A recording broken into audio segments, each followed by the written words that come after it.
Dalam kesempatan kali ini kita akan membahas tentang permasalahan dan akibat yang muncul dalam keberagaman masyarakat Indonesia. Permasalahan yang biasanya muncul adalah masalah sosial. Masalah sosial menurut Sujono Sutanto.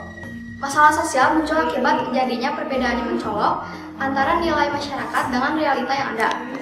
Yang dapat menjadi sumber masalah sosial yaitu proses sosial dan bencana alam. Masalah sosial merupakan suatu kondisi yang dapat muncul dari keadaan masyarakat yang kurang atau tidak ideal. Ada 4 jenis faktor masalah sosial. Yang pertama ada faktor ekonomi, yang kedua ada faktor budaya, yang ketiga ada faktor biologis, dan yang terakhir ada faktor psikologis. Contoh masalah sosial faktor ekonomi. Permasalahan sosial yang disebabkan oleh faktor ekonomi, misalnya tidak seimbangnya antara pendapatan dengan pengeluaran, tidak tercukupinya kebutuhan hidup, khususnya dalam makanan, pakaian, tempat tinggal, dan jaminan kesehatan. Contoh masalah sosial faktor budaya, pengaruh oleh kemajuan teknologi dan masuknya budaya asing. Gaya hidup yang cenderung meniru budaya asing. Dengan mempelajari atau mendalami ilmu agama, dapat mencegah, menyadari, dan menyaring budaya asing yang masuk. Contoh masalah sosial faktor biologis. Faktor ini dapat menyebabkan masalah sosial, misalnya penyakit menular, kekurangan gizi, dan lain-lain. Hal ini terjadi karena kurangnya fasilitas-fasilitas kesehatan yang layak atau kondisi ekonomi maupun pendidikan masyarakat yang tidak mencukupi. Contoh masalah sosial faktor psikologis. Masalah dari faktor ini dapat muncul apabila psikologis suatu masyarakat lemah. Faktor psikologis juga dapat muncul jika beban hidup yang berat dapat dirasakan oleh masyarakat, khususnya yang ada di daerah perkotaan, karena pekerjaan yang menumpuk dapat menyebabkan stres, sehingga nanti akan menimbulkan luapan emosi yang dapat memicu adanya konflik antar anggota masyarakat. Ada 7 unsur kebudayaan menurut pendapat dari C. Kulkorn dalam bukunya yang berjudul Universal Categories of Culture. Ketujuh unsur kebudayaan itu adalah: yang pertama, sistem agama atau religi atau juga upacara keagamaan. Sistem kedua ada masyarakat atau organisasi kemasyarakatan. Yang ketiga, sistem pengetahuan. Yang keempat, bahasa. Kelima, ada sistem mata pencaharian. Unsur keenam, ada ilmu, teknologi, dan peralatan. Dan yang terakhir ada sistem kesenian.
Nah, kali ini kita akan membahas unsur yang pertama dari 7 unsur kebudayaan, yaitu sistem agama, kepercayaan atau religi, dan upacara keagamaan.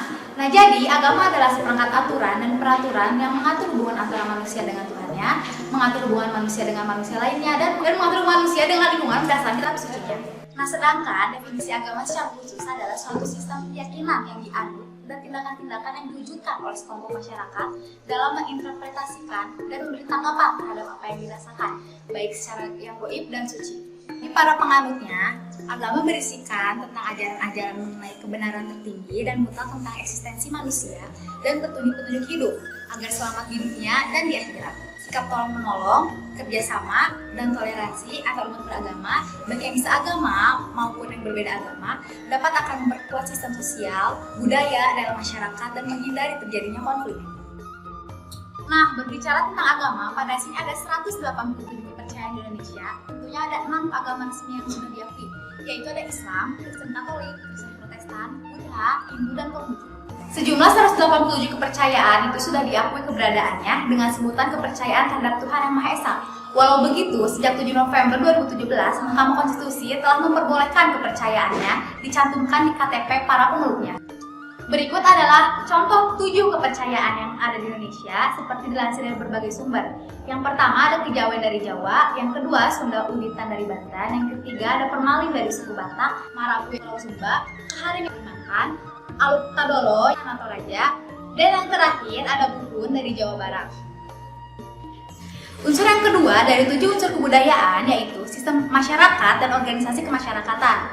Masyarakat diartikan sebagai sekelompok orang yang membentuk sebuah sistem semi tertutup, di mana sebagian besar interaksinya adalah antara individu-individu yang berada dalam kelompok tersebut.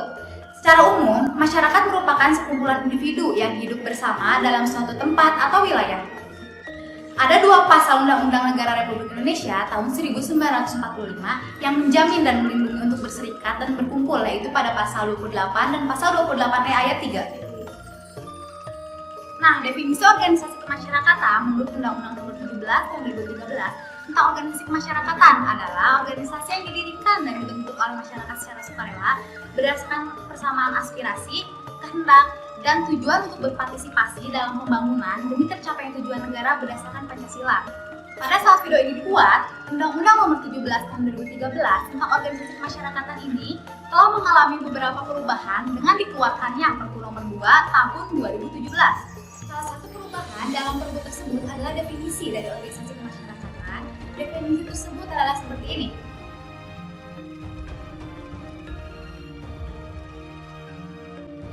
Kemudian, Perpu Nomor 2 Tahun 2017 tersebut telah ditetapkan menjadi undang-undang, yaitu Undang-Undang Nomor 16 Tahun 2017 tentang penetapan aturan pemerintah pengganti Undang-Undang Nomor 2 Tahun 2017 tentang perubahan atas Undang-Undang Nomor 17 Tahun 2013 tentang organisasi kemasyarakatan. Undang-undang ini telah dimasukkan ke dalam Lembaran Negara Republik Indonesia Nomor 239 Tahun 2017 seperti ini.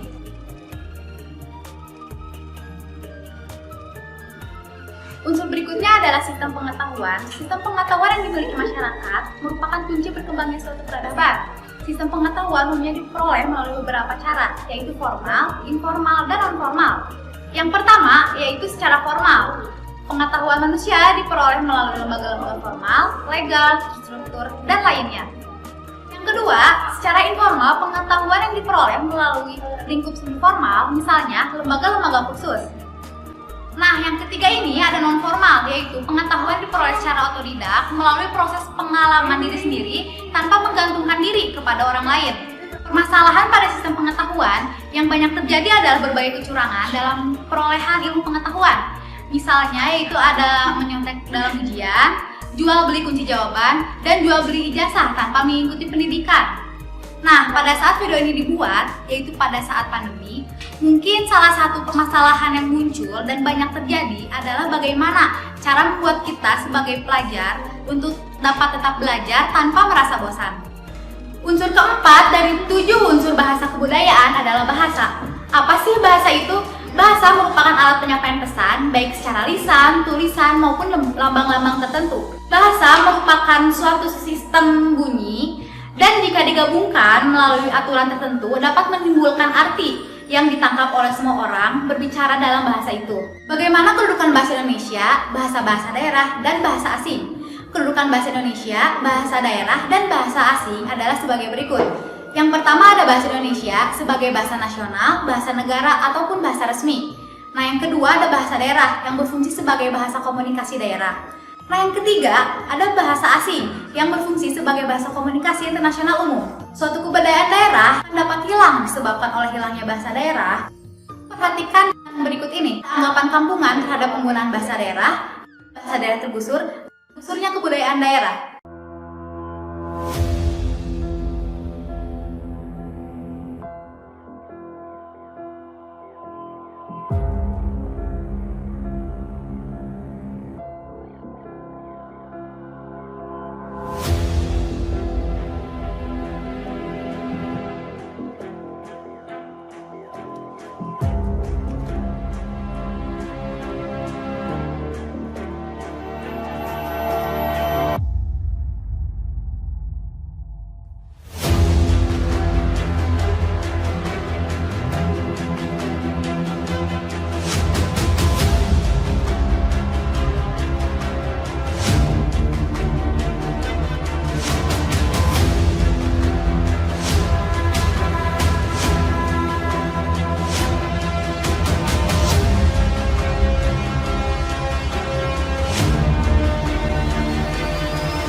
nomor 5, yaitu sistem mata pencaharian. Sistem mata pencaharian itu adalah suatu kegiatan sehari-hari yang dilakukan oleh sekelompok orang untuk memenuhi kebutuhan dalam kehidupan. Misalnya, nelayan, petani, peternak, dan juga pedagang. Adapun masalahnya dalam sistem mata pencaharian ini adalah adanya pencurian dan juga pedagang yang menjual barang-barang yang terlarang. Berikutnya adalah unsur yang keenam, yaitu unsur sistem teknologi dan peralatan. Kemajuan teknologi dapat mempengaruhi unsur religi, kesenian, bahasa, dan juga sosial budaya. Kemajuan teknologi saat ini dapat membawa dampak positif dan juga negatif. Dampak positifnya, mudahnya untuk mencari informasi dengan cepat, mudahnya berkomunikasi dengan kerabat dan teman dekat melalui sosial media seperti Instagram, Facebook, dan juga Twitter, dan lain sebagainya. Sedangkan dampak negatifnya, penyalahgunaan terhadap sistem teknologi seperti sosial media, banyaknya informasi hoax dan tindakan cyberbullying, ada juga informasi yang kurang mendidik, dan lain sebagainya. Berikutnya adalah unsur ketujuh, yaitu kesenian. Kesenian menurut KBBI adalah kemampuan akal seseorang untuk menciptakan sesuatu yang bernilai tinggi. Sedangkan menurut William A. Haviland, seni ini adalah proses imajinasi manusia secara kreatif. Setiap daerah di Indonesia memiliki kebiasaan dan adat istiadat sendiri yang diaplikasikan ke dalam kesenian dengan tujuan mengeksistensikan diri dan juga daerahnya. 4 fungsi seni menurut William A. Haviland. Yang pertama adalah sebagai hiburan bagi masyarakat, untuk menentukan norma perilaku yang baik bagi masyarakat, menambah solidaritas masyarakat, dan sebagai simbol komunikasi budaya dan masyarakat lainnya. Adapun contoh permasalahannya dalam kesenian, seperti sekelompok masyarakat yang mengatasnamakan seni dalam mengekspresikan sesuatu tetapi tidak mengindahkan norma-norma yang ada, seperti karya seni yang menjurus ke pornografi.